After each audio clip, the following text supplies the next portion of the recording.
Your Excellency, the Most Reverend Archbishop Charles John Brown, Apostolic Nuncio to the Philippines, members of the Diplomatic Corps, colleagues, ladies and gentlemen. I extend my warmest greetings on the 70th anniversary of the establishment of diplomatic relations between the Philippines and the Holy See. Diplomatic relations are merely the formal expression of a happy relationship that's best described as family.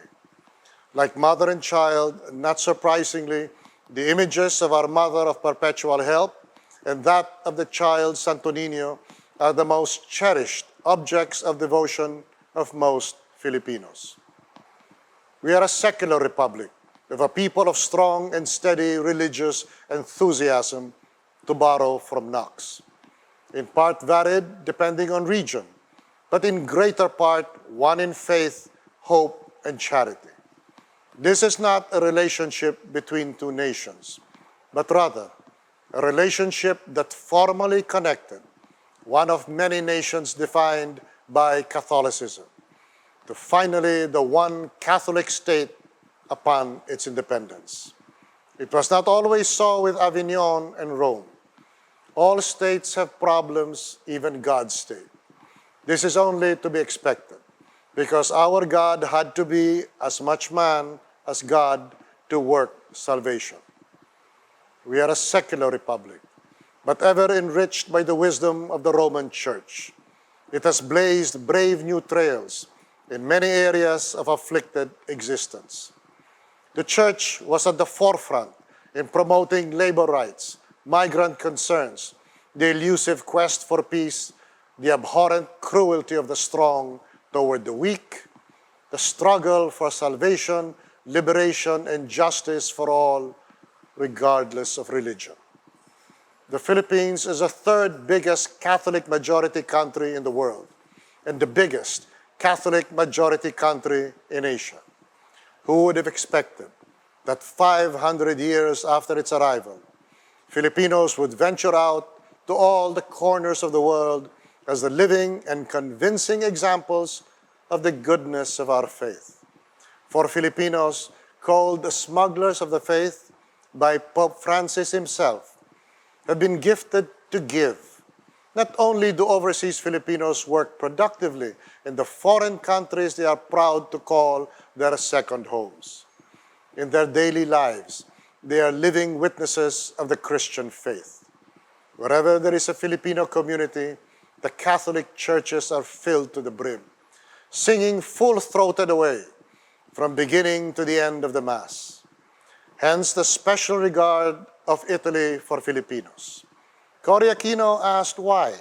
Prime Minister Giulio Andreotti said, because without Filipinos, who would fill up our churches? They show in their everyday life and work how it is to be Christian, in thought, in word, though they tend to curse especially at misbehaving children, and indeed, especially in caring for fellow humans of any condition and creed. During the visit of Pope Francis in Manila, he acknowledged the often neglected yet real contribution of Filipinos of the diaspora to the life and welfare of societies they live in, as they make a quiet difference in their various roles as health workers, domestic workers, teachers, nuns, and priests. Especially Filipino nuns, who bear the main burden of Christian charity to strangers. I wish Sister Francesca San Diego and her two companions a safe journey and a safer sojourn in Ethiopia, where they will run a distressed hospital.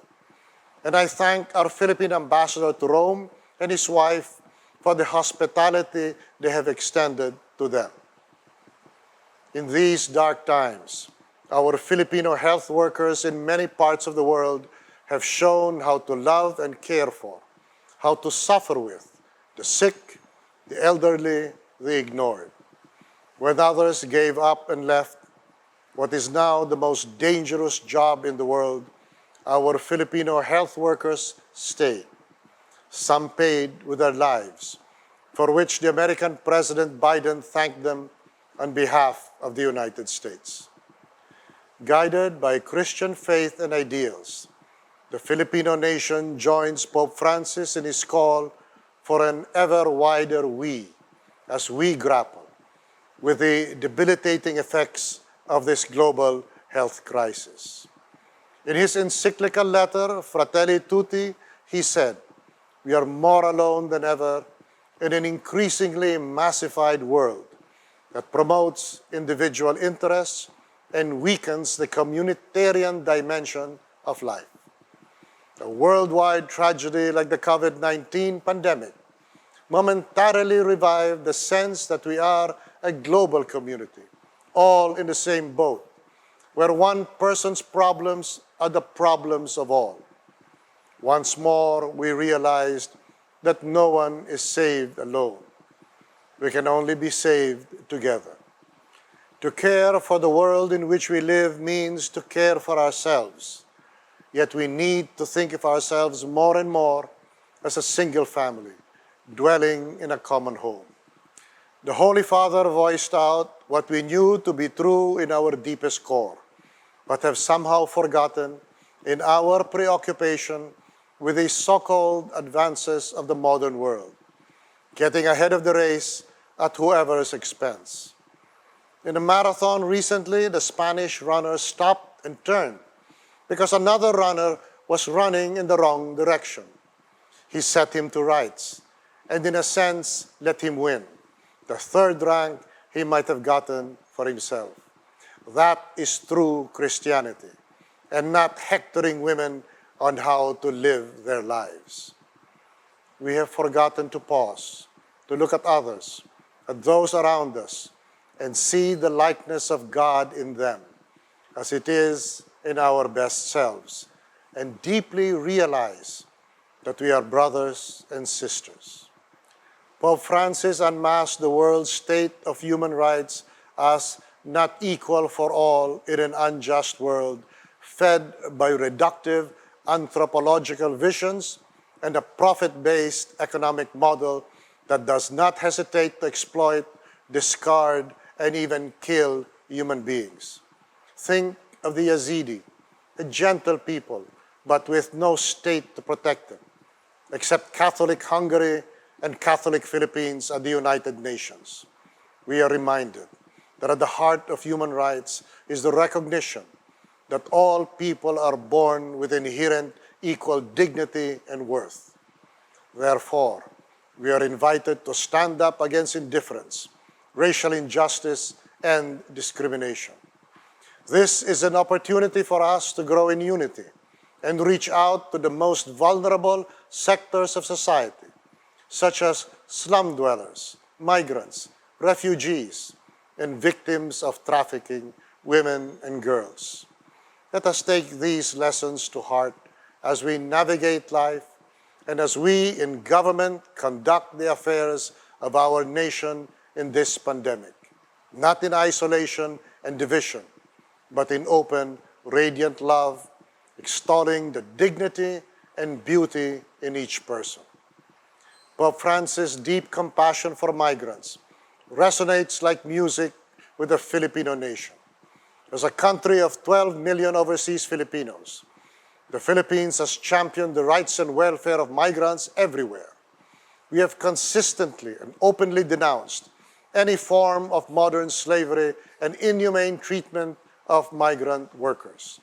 Our president, Rodrigo Roa Duterte, was the first to denounce, as he has repeatedly denounced, kafala as slavery, although diplomats have long accepted it as a host country tradition deserving of respect as a diplomatic courtesy.